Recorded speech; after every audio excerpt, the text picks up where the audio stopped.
আজকে ভাই বাজারে যে গেছিলাম, বাজার থেকে কি মাছ নিয়েছিলাম? এগুলা বাজার থেকে শিং মাছ নিয়ে আসলাম। শিং মাছগুলো অনেক বড়, এগুলা খেতেও টেস্ট হবে খুব। কাটে নিচ্ছেন আপনি? হ্যাঁ, তাই আর কি সহজে একে দমন করার জন্য একটু লবণ ইউজ করলাম। এখন এখন সে আত্মসমর্পণ করছে। তার ডিমটা সহজে আলাদা করে নিলাম, কারণ ডিম থাকতে এটা প্রসেস করতে গেলে ডিমটা নষ্ট হয়ে যাবে, তাই আর কি ডিমটা আলাদা করলাম। এরপরে এই মাছটাকে এভাবে করে তারপরে এর গায়ের উপরের কালো অংশটা তোলার প্রসেস করতে, তাই আর কি এটাকে কাটলাম না। ডিম দিলে প্রত্যেকটা মাছের ডিম হয়? হ্যাঁ হ্যাঁ, প্রত্যেকটা মাছের ডিম হয়েছে।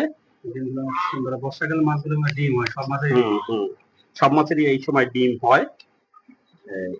সেই সুবাদে এই শিং মাছ কয়, অনেক সময় কানস মাছ কয়। এই অঞ্চলে এটাকে কানুস মাছ বলে, হ্যাঁ। আর বইয়ের ভাষা শিং মাছ, বরিশালে এটাকে বলে জিওল মাছ। আচ্ছা ভাই, মাছ কাটা শেষ না? হ্যাঁ, মাছ কাটা এখন শেষ। এখন ওর গায়ের কালো অংশ পরিষ্কার। রাস্তা থেকে আপনি যে পেঁপে গাছের পাতা নিয়ে আসলেন, তাহলে এটাতে কি করবেন আপনি? শুধু পেঁপে পাতা না, এখানে এই আর একটা পাতা আছে, এই পাতাটা আপনার দেশে কি বলে? খোকসা পাতা। খোকসা পাতা, এটাও নিয়ে আসছি। হ্যাঁ, এটা দিয়ে এই মাছের যে কালো মাছটাকে সুন্দরী করার প্রসেস, ঠিক আছে? দেখতে অন্যরকম লাগবে, আর এটা অতি সহজে শিং মাছের কালো অংশটা উঠে যাবে, যেটা খুবই সহজে হবে। এটা এই জন্য রাস্তার পাশ থেকে এই জন্য নিয়ে আসলেন নাকি? জি, আমি কিন্তু রাস্তার পাশে নিয়ে আসছি বলে নিয়ে আসছি বাজার করে আসার সময়। হ্যাঁ, মাছ এখন মাছের এখন বর্তাই আছে। নাকি না, এই যে মাছটাকে এখন এর সাথে একটু জড়াই জড়াই করলে পরে সাদা হয়ে যাবে, মাখায় নিলে। হ্যাঁ হ্যাঁ, ভালো করে এই যে পেঁপের পাতা দিয়ে মাখা পরিষ্কার করা। হ্যাঁ হ্যাঁ, ওই যে সেই আমাদের মাছ আচিরা যে এখন আর সেটা লাগে না। হ্যাঁ, আস্তে আস্তে কি সুন্দর সাদা হচ্ছে, সাদা হচ্ছে। হ্যাঁ, এরপরে আরো প্রসেস আছে।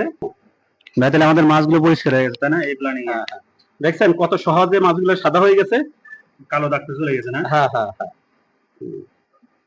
অনেক সুন্দর ভাবে পরিষ্কার সাদা হয়ে গেছে, কালো দাগটা কোনো কিছু নাই।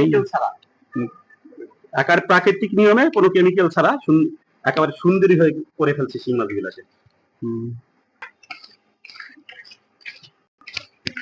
এই মাছের মধ্যে একটা রগ আছে না ভাই? এই রগটা, হ্যাঁ, এই মাছের ভিতরে দুই পাশে দুইটা রগ থাকে, এই রগ দুইটা খাওয়া হারাম, এবং এটা ইয়েতে ভক্তিও হয় না, কিন্তু এ দুটো বের করা জানা থাকলে সহজেই বের করা যায়।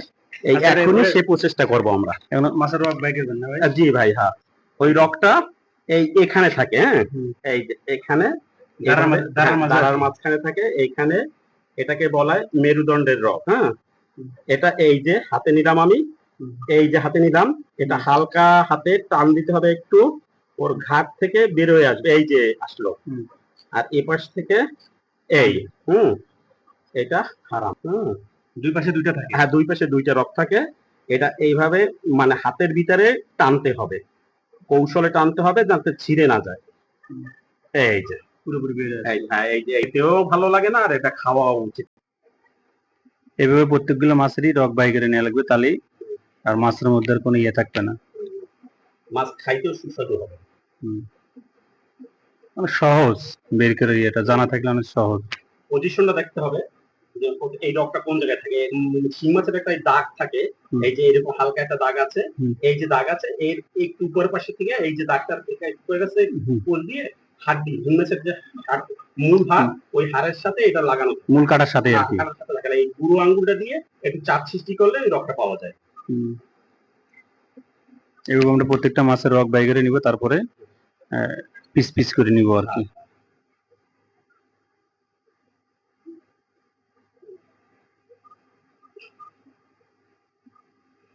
ভাই তাহলে রগ বাই করা হয়ে গেছে না? হ্যাঁ, রগ বাই করা হয়ে গেছে, এখন সাইজ করে কেটে নেবেন আর কি, পিস করে নেবেন।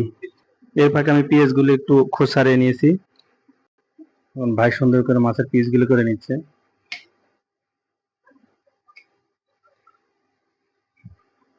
দুজন বড় বড় সাইজ করলে হবে আর কি। আমরা লক্ষ্মী ছাড়া যেভাবে মাছগুলো সুন্দর করে পিস করা হয়ে গেছে, দেখেন অনেক সুন্দর করে কাটছে ভাই।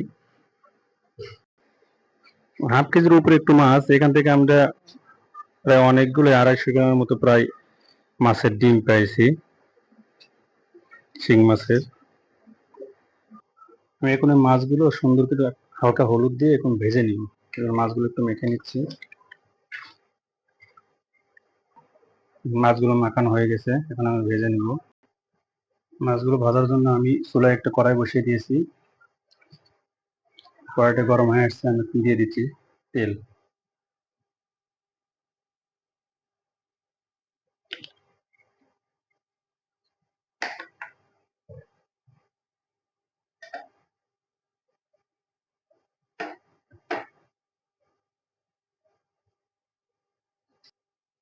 তেলটা গরম হয়ে আসছে, আমি এখন দিয়ে দিচ্ছি মাছগুলো।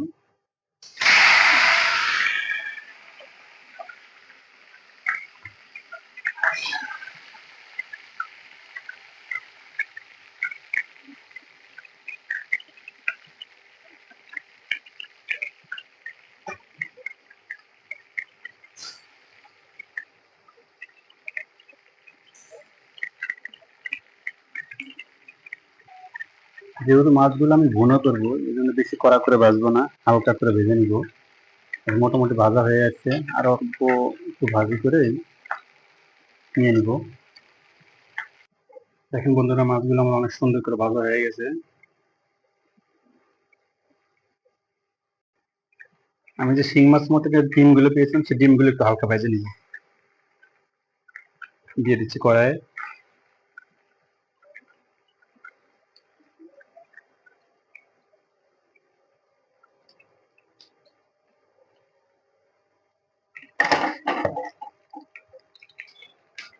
দেখেন ডিমগুলো আমার ভাজা হয়ে গেছে, এখন উঠায় নিব।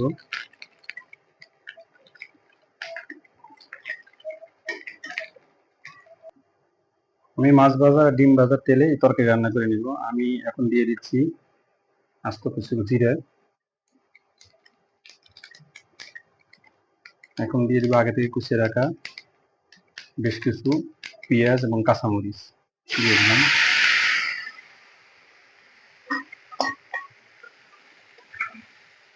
যেহেতু ভুনা করবো, এই জন্য আমি পেঁয়াজগুলো ভালো করে তেলে ভেজে নিব সুন্দর করে। যতক্ষণ না পেঁয়াজগুলো ভালো করে তেলের সাথে মিশিয়ে না যায়, এতক্ষণ পর্যন্ত একটু ভেজে নিব সুন্দর করে।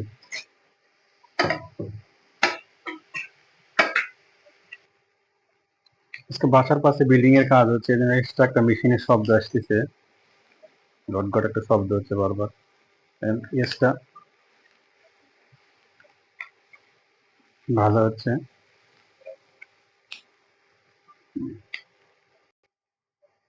পেঁয়াজগুলো আমি অল্প তেলে ভেজে নিয়েছি কিছুক্ষণ, এখন আমি তেল এড করে দিব।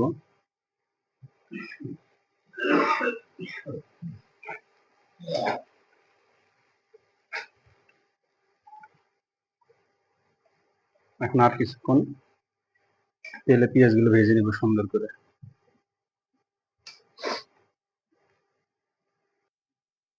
পেঁয়াজগুলো দেখেন বন্ধুরা অনেকটা বাদামি কালার হয়ে আসছে।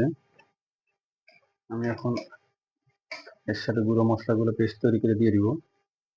আমি নিয়ে নিয়েছি হলুদ গুঁড়া, মরিচ গুঁড়া, ধনিয়ার গুঁড়া, পরিমাণ মতো লবণ এবং আদা রসুন বাটা।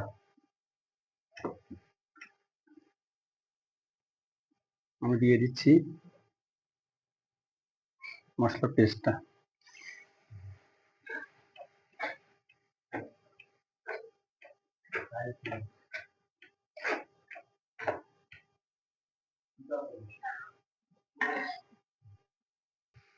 বন্ধুরা দেখেন মশলাটা আমি সুন্দর করে কষায় নিয়েছি, মোটামুটি মশলা থেকে তেল আলাদা হয়ে গিয়েছে। আর কিছুক্ষণ মশলাটা কষায় নিয়ে তারপরে আপনার ইয়ে দিয়ে দিব, মাছগুলো দিয়ে দিব। অনেক মশলাটা অনেক সুন্দরই হয়েছে কষানো, এটা আলাদা হয়ে গিয়েছে। এখন আমি দিয়ে দিব মাছগুলো, ভেজে রাখা মাছগুলো দিয়ে দিচ্ছি।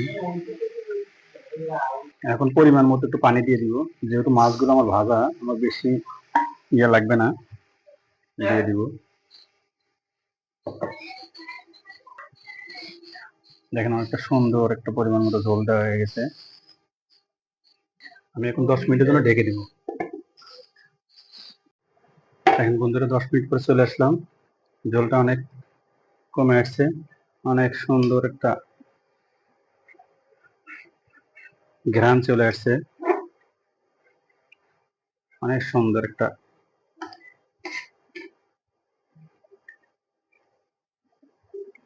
এখন আমি ভেজে রাখা ডিমগুলো দিয়ে দিব।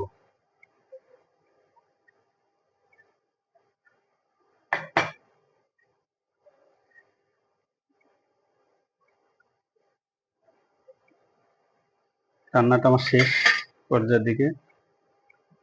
এখন দিয়ে দিব কিছুটা ধনিয়ার পাতা। ধনিয়ার পাতার গন্ধটা আমার কাছে অনেক ভালো লাগে, আপনারা দিলেও দিতে পারেন। আমি দিয়ে দিলাম। আর আমার ভিডিও যারা দেখেন, লাইক কমেন্ট শেয়ার করেন, তাদের অনেক অনেক ধন্যবাদ। ভালো লেগে থাকলে অবশ্যই লাইক কমেন্ট শেয়ার করবেন, বেশি বেশি করে পাশে থাকবেন। এখন আমি রান্নাটা শেষ করব, শেষ করে নামিয়ে নিব। সবাইকে ধন্যবাদ। আসসালামু আলাইকুম।